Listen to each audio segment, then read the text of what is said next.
नमस्कार दोस्तों, जय हिंद। स्वागत है आपका आपके अपने चैनल पाठशाला विद केके में। दोस्तों, बिहार पुलिस का एग्जाम सर पर है।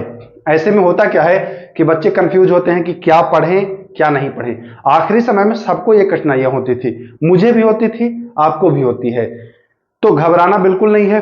क्या पढ़ना है, अब तक आपने जो पढ़ा वो तो काम आएगा ही, लेकिन अब से जो आप पढ़ेंगे वह थोड़ा चुन करके पढ़िए। चुन करके क्या पढ़िए कि जैसे कुछ ऐसे क्वेश्चंस हैं जो एग्जाम में हमेशा से पूछे चले आते हैं। तो ऐसे क्वेश्चन को, ऐसे प्रश्न जो हैं उनको मैं प्रतिदिन एक एक वीडियो के माध्यम से आपको उपलब्ध कराऊंगा, सारे सब्जेक्ट का। आज का जो प्रश्न है यह संविधान से संबंधित है। यह 25 ही, देखिए 25 ही प्रश्न हैं, लेकिन यह 25 प्रश्न आपको एग्जाम में देखने को मिलेगा। 6 शिफ्ट है ना, 6 शिफ्ट में इस 25 में से लगभग 10 प्रश्न आपको बिल्कुल देखने को मिलेंगे। आपको यकीन नहीं है, आप 25 प्रश्न देखिए। 25 प्रश्न देखने में आपको बहुत ज्यादा समय नहीं लगेगा, लेकिन अगर नहीं देखे और एग्जाम के बाद अगर यहां से प्रश्न झलका तो सबसे ज्यादा आप पछताएंगे कि सर से सब दिन पढ़े और आखिरी में सर ने जो दिया उसको हम छोड़ दिए। ये मैं क्यों लेके आया हूं, मैंने देखा कि इसी टाइप के प्रश्न जो हैं यह हमेशा से पूछ रहा है बिहार पुलिस में, हमेशा से। आप जब प्रश्नों को देखेंगे तो आपको स्वतः पता चल जाएगा कि हाँ, इसी टाइप के प्रश्न तो आते हैं, सही तो है। तो इन प्रश्नों को आप करिए, ज्यादा नहीं है, 25 प्रश्न है, 15 से 20 मिनट का समय लगेगा और इसका पीडीएफ भी मैं आपको टेलीग्राम पर उपलब्ध करा दूंगा। तो इस 25 प्रश्न को आप देखिए और प्रतिदिन मैं इसी के जैसा जो भी प्रश्न पूछे जाते हैं सारे सब्जेक्ट का मैं आपको प्रोवाइड करा दूंगा। 21,000 की वैकेंसी है, इसमें कहीं से भी कोई चूक नहीं करनी है आपको। तो चलिए बिना वक्त गवाए हुए हम प्रश्नों को शुरू करते हैं। देखिए, सबसे पहला प्रश्न है कि भारत की जो न्यायिक व्यवस्था है यह कैसी है। तो भारत की जो न्यायिक व्यवस्था है वह एकीकृत और एकहरी है। कैसी है? एकीकृत और एकहरी है। पहला प्रश्न बहुत ही सिंपल है, न्यायिक व्यवस्था के बारे में है, एकीकृत और एकहरी भारत की न्यायिक व्यवस्था है। चलिए दूसरा नंबर प्रश्न, राष्ट्रपति प्रत्येक वित्तीय वर्ष के संदर्भ में संसद में दोनों सदनों के समक्ष वार्षिक वित्तीय विवरण यानी कि बजट पेश करता है।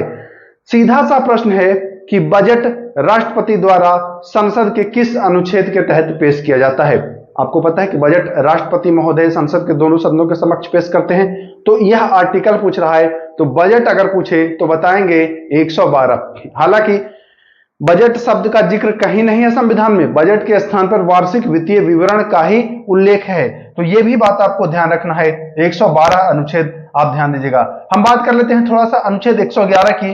तो अनुच्छेद 111 में पॉकेट वीटो का प्रयोग किया गया है, मतलब पॉकेट वीटो के बारे में प्रावधान है अनुच्छेद 111 में। अनुच्छेद 111 पॉकेट वीटो, अनुच्छेद 112 वार्षिक वित्तीय विवरण यानी कि बजट। ओके, कोई दिक्कत नहीं। चलिए प्रश्न संख्या 3, बहुत ही शानदार प्रश्न है, दिल खुश हो जाएगा। देखिए, अनुच्छेद 101(4) के तहत, जी हां, अनुच्छेद 101(4) के अनुसार संसद का कोई सदस्य बिना अनुमति के कितने दिन अनुपस्थित रहता है तो उसकी सदस्यता समाप्त हो सकती है। मान के चलिए कि आप संसद के सदस्य हैं और आपने संबंधित सभापति या अध्यक्ष को सूचना नहीं दी कि मैं गैर हाजिर हो रहा हूं, अनुपस्थित हो रहा हूं। तो अगर आप 60 दिन, जी हां ध्यानपूर्वक सुनिएगा, अगर आप 60 दिन बिना बताए आप अनुपस्थित रहते हैं, बिना किसी कारण के, बिना किसी रीजन के, तो आपकी सदस्यता जो है वह समाप्त हो सकती है। हो नहीं जाएगी, मैं कह रहा हूं, हो सकती है, ठीक ना। तो कितने दिन की अवधि है? 60 दिन। एग्जाम में आपको ऑप्शन में देगा 40 दिन, और आप सोचेंगे हाँ 40 दिन भी हमने पढ़ा है, तो 40 दिन वो गिरफ्तारी वाले मामले में है, ये चीज को ध्यान दीजिएगा। यहां पर 60 दिन है, अगर 60 दिन यानी 2 माह आप अनुपस्थित रहते हैं बिना किसी अनुमति के, तो आपकी जो सदस्यता है वह समाप्त हो सकती है। हो जाएगी नहीं, हो सकती है, इस बात का भी ध्यान रखना है आपको। चलिए, भूतपूर्व सांसदों के लिए पेंशन व्यवस्था कब से लागू हुआ? भूतपूर्व सांसद जो हो जाते हैं उनके लिए पेंशन की व्यवस्था 1976 से लागू हो गया है। कब से?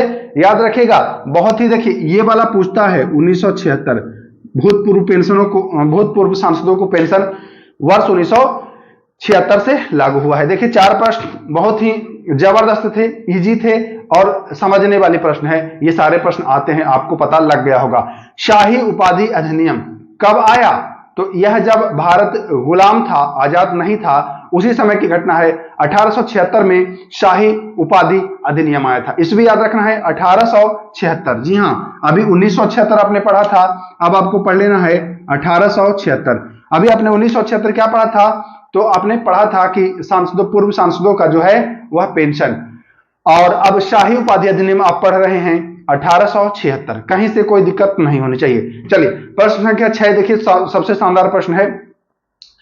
संविधान सभा के राष्ट्र ध्वज संबंधी तदर्थ समिति के अध्यक्ष कौन थे? संविधान सभा के राष्ट्र ध्वज समिति राष्ट्र ध्वज संबंधी तदर्थ समिति, जी हां, तदर्थ समिति के जो अध्यक्ष थे वह थे डॉक्टर राजेंद्र प्रसाद, जो कि भारत के पहले राष्ट्रपति भी बने। यह भी ध्यान दीजिएगा, भारत के पहले राष्ट्रपति भी बने और संविधान सभा के स्थायी अध्यक्ष भी यही बने थे, डॉक्टर राजेंद्र प्रसाद। अस्थायी अध्यक्ष की बात कर लेते हैं तो सबसे वरिष्ठ सदस्य संविधान सभा के जो थे डॉक्टर सच्चिदानंद सिन्हा, उनको बना दिया गया था, लेकिन कुछ दिन के ही पश्चात उनको हटा करके फिर राजेंद्र प्रसाद को बनाया गया। देखिए बहुत खूबसूरत प्रश्न है और ऐसे प्रश्न एग्जाम में आते हैं भाई साहब।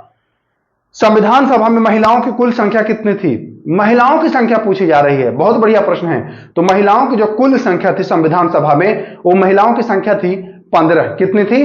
15। ध्यान दीजिएगा, कितनी संख्या थी? 15 संख्या थी महिलाओं की। यह बात आप अच्छे से समझ लें। भारतीय संविधान में कितने प्रकार के न्याय की बात की गई है? देखिए बहुत खूबसूरत प्रश्न है और इसमें आप फंसते हैं।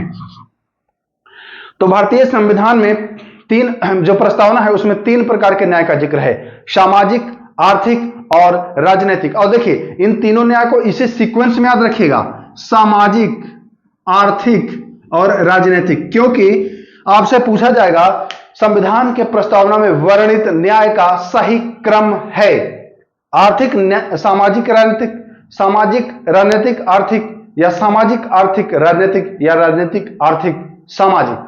तो आपको ध्यान रखना है SAR, ऐसे सार आप याद रखिएगा, S सामाजिक, A से आर्थिक और R से राजनीतिक। सीक्वेंस में याद रखिएगा, बहुत जरूरी है, नहीं तो देखिए आप सब याद रखे रहेंगे, फिर जब आपसे सीक्वेंस पूछ देगा गड़बड़ा जाएगा, पढ़ा लिखा व्यर्थ जाएगा। इसलिए यह 3 प्रकार का न्याय है और यह तीनों प्रकार का न्याय कहां से लिया गया है? रूस से लिया गया है। जी हां, कहां से लिया गया है? रूस से लिया गया है 3 प्रकार का न्याय, सामाजिक, आर्थिक और राजनीतिक। सीक्वेंस याद रखना है आपको। चलिए प्रश्न संख्या 9 की ओर चलते हैं। हाँ, दिल्ली को राष्ट्रीय राजधानी का दर्जा किस संविधान संशोधन के तहत किया गया है? दिल्ली को राष्ट्रीय राजधानी क्षेत्र में रखा गया है। राष्ट्रीय राजधानी का दर्जा दिल्ली को जो है वह 69वां संविधान संशोधन से दिया गया है। 6ठी अनुसूची में किस किस जो राज्य हैं, कौन कौन से जो राज्य हैं उनके प्रशासन का प्रबंध का उल्लेख है? तो यह है असम, मेघालय, त्रिपुरा और मिजोरम। चारों नाम याद रखिएगा, असम, मेघालय, त्रिपुरा और मिजोरम। पूछता है कि 6ठी अनुसूची में निम्न में से कौन सा राज्य नहीं शामिल है? चारों नाम याद रखिएगा, बहुत ही ज्यादा महत्वपूर्ण है, असम, मेघालय, त्रिपुरा और मिजोरम। असम, मेघालय, त्रिपुरा और मिजोरम, ये 4 राज्य हैं 6ठी अनुसूची में शामिल हैं। चलिए 11 नंबर प्रश्न, राष्ट्रीय महत्व के स्मारकों व स्थान और वस्तुओं का संरक्षण किस अनुच्छेद में वर्णित है? राष्ट्रीय महत्व के जो स्मारक हैं, वस्तु हैं, स्थान हैं, उनका संरक्षण जो है वह अनुच्छेद 49 के तहत, किस अनुच्छेद? 49 के तहत इसका जिक्र किया गया है। चलिए 12 नंबर प्रश्न, बहुत ही शानदार प्रश्न है, बहुत ही शानदार प्रश्न है और यह प्रश्न पूछा भी गया है। देखिए कितना शानदार प्रश्न है। अन्य आकस्मिकताओं में राष्ट्रपति के कृत्यों का निर्वहन किस अनुच्छेद में वर्णित है? अच्छा, मैं एक आपको कहानी सुना देता हूं, थोड़ा सा समझिएगा। जैसे कि भारत के राष्ट्रपति, आपको पता है कि राष्ट्रपति जो होते हैं वो अगर अपने पद पर नहीं हो तो भारत के राष्ट्रपति के बदले उपराष्ट्रपति जो होते हैं वह अपने इनके पद पर आ जाते हैं। लेकिन आपको यह भी पता है कि अगर भारत का राष्ट्रपति भी नहीं हो, भारत का उपराष्ट्रपति भी कहीं मतलब नहीं हो, भारत में कहीं गया हो या किसी कारण से अनुपस्थित हो, तो ऐसी स्थिति में जो राष्ट्रपति का पद है उस पर भारत के मुख्य न्यायाधीश जो हैं यह विराजमान होते हैं। CJI, chief justice of India जो है वह विराजमान होते हैं। लेकिन यह सुविधा पहले नहीं थी, यह सुविधा पहले नहीं थी। यह अनुच्छेद 70 में एक शब्द, एक सेंटेंस लिखा गया है कि संसद वैसे कार्यों पर कानून बना सकती है जिसका प्रावधान नहीं किया गया है। तो जब राष्ट्रपति आप पढ़ते हैं या उपराष्ट्रपति पढ़ते हैं तो कहीं यह प्रावधान नहीं किया गया था कि राष्ट्रपति और उपराष्ट्रपति दोनों ना रहे तो कौन रहेगा। तो अनुच्छेद 70 के तहत ही एक प्रावधान किया गया है, राष्ट्रपति उत्तराधिकार अधिनियम बनाया गया और उसी के तहत यह प्रावधान किया गया कि अगर राष्ट्रपति और उपराष्ट्रपति दोनों अनुपस्थित हों तो भारत का जो मुख्य न्यायाधीश होगा वह राष्ट्रपति के पद पर कार्यरत होगा। तो यह अनुच्छेद 70 बहुत बढ़िया प्रश्न है, समझ गए होंगे मैं उम्मीद कर रहा हूं। अगर राष्ट्रपति और उपराष्ट्रपति दोनों नहीं है तो अनुच्छेद 70 के तहत मुख्य न्यायाधीश जो भारत के हैं वह राष्ट्रपति के पद पर जो है वह कार्यरत होंगे। ऐसा राष्ट्रपति उत्तराधिकार अधिनियम 1969 के तहत किया गया है। उसके पहले जो थे वह मतलब ये वाला सिचुएशन नहीं आया था, इसलिए ध्यान दीजिएगा। चलिए बढ़िया प्रश्न है, मैं उम्मीद करता हूं आपको याद हो गया होगा। उपराष्ट्रपति अपने लेख हस्ताक्षर सहित राष्ट्रपति को त्यागपत्र संबोधित करेगा। उपराष्ट्रपति अगर त्यागपत्र देते हैं तो किसे देते हैं? आपको पता है कि उपराष्ट्रपति अपना त्यागपत्र जो है वह राष्ट्रपति को देता है, लेकिन लिखित रूप से देता है, अपने हस्ताक्षर के सहित देता है। यह किस अनुच्छेद में प्रावधान किया गया है? तो यह भारतीय संविधान के अनुच्छेद 67 का, जी हां 67 का के तहत यह प्रावधान जो है वह कर दिया गया है। चलिए बहुत बढ़िया प्रश्न है 14 नंबर, मैं इसको मिटाने की कोशिश कर रहा हूं, चलिए मिटा दिया हूं मैं। किस वर्ष तक लोकसभा तथा विधानसभा की सीटों में परिवर्तन नहीं किया जाएगा? बहुत ही शानदार प्रश्न है। देखिए जो भी प्रश्न है ना एकदम शानदार प्रश्न है, और एग्जाम के बाद आप मिलिएगा, इस वीडियो को आप सेव कर लीजिए, स्क्रीनशॉट ले लीजिए, पीडीएफ में दे दूंगा, सब कुछ करके रखिए। एग्जाम के बाद आप देखिएगा, गारंटी के साथ कह रहा हूं, बहुत सारे प्रश्न इस वीडियो से हुबहू आपको देखने को मिलेगा। इस वीडियो को शेयर करना है तो करिए अपने दोस्तों के बीच। बहुत शानदार वीडियो है, बहुत शानदार वीडियो।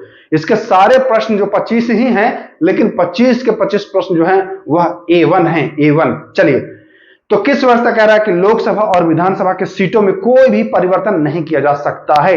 ऐसा एक संसद में लिखा गया है, ऐसा लिखा गया है, संविधान में लिखा गया है, संसद के द्वारा जो संशोधन किया गया था उसमें यह लिख दिया गया है कि इनके सीटों में परिवर्तन नहीं किया जाएगा। तो वर्ष 2026 तक कोई भी विधानसभा हो या लोकसभा हो, इनके सीटों की संख्या में बढ़ोतरी घटोतरी नहीं होगी। और यह कब किया गया है? 84वां संविधान संशोधन 2001 से ऐसा संसद के द्वारा बनाया गया है नियम कि 2026 तक कोई भी परिवर्तन नहीं होगा। याद रखिएगा, 84वां संविधान संशोधन 2001, तीनों चीज याद रखना है। 84वां संविधान संशोधन से सीटों की संख्या बढ़ाने पर रोक लगा दी गई है, घटाने पर भी रोक है। और कितने ईस्वी में? तो ईस्वी की बात करें तो ईस्वी 2001। तीन चीज, 84वां संविधान संशोधन, 2001 और 2026 तक। ओके, चलिए 15 नंबर सवाल। किस संविधान संशोधन के तहत वोट देने की आयु 18 वर्ष कर दी गई है? वोट देने की आयु 18 वर्ष कर दी गई है। 61वां संविधान संशोधन 1989। देखिए बहुत बढ़िया प्रश्न है, बहुत बढ़िया प्रश्न है। 61वां संविधान संशोधन 1989 से वोट देने की जो आयु है वह 18 वर्ष कर दी गई है। चलिए, यदि आपातकाल के दौरान लोकसभा के कार्यकाल को बढ़ाया जाए, अच्छा आपको पता है कि आपातकाल के दौरान लोकसभा का कार्यकाल जो है वह एक बार में 1 वर्ष तक बढ़ा सकते हैं। कितने वर्ष तक? 1 वर्ष तक बढ़ाया जाए। लेकिन कह रहा है कि अगर आपातकाल खत्म हो गया उसके बाद कितना दिन तक वह लोकसभा रहेगा। जैसे चलिए कि आज आपातकाल लागू हुआ, आज से 1 साल के लिए लागू हुआ और 2 महीने बाद आपातकाल समाप्त हुआ, तो क्या जो लोकसभा 1 साल के लिए बढ़ाया गया वो 1 साल चलेगा? नहीं, 2 महीने बाद अगर खत्म हो रहा है तो 6 महीने और चल सकता है, यानी कि आज से 8 महीने तक ही चलेगा। कहने का सीधा सा मतलब है कि आपातकाल समाप्त होने के 6 महीने बाद वह भी समाप्त हो जाएगा जो कार्यकाल बढ़ा था। तो यह भी ध्यान देना है, 6 माह, अच्छे से याद कर लीजिए। अनुच्छेद 103, अनुच्छेद 103 के 103 नहीं है, अनुच्छेद 103 के अनुसार संसद का कोरम होता है। तो संसद का कोरम होता है संसद के सदस्यों का 1/10 भाग, यानी कि अगर लोकसभा में जो कोरम है वह 550 है तो कोरम जो लोकसभा में जो कुल सदस्य संख्या है, कोरम नहीं, कुल सदस्य संख्या है वह है 550, तो जो कोरम होगा वह होगा 55। ये ध्यान देना है आपको, जितने सदस्य होंगे उसका 10वां भाग। विधानसभा में भी ये काम करता है। भारत के नियंत्रक एवं महालेखा परीक्षक को हटाया जा सकता है। भारत के नियंत्रक एवं महालेखा परीक्षक को हटाया जा सकता है कैसे?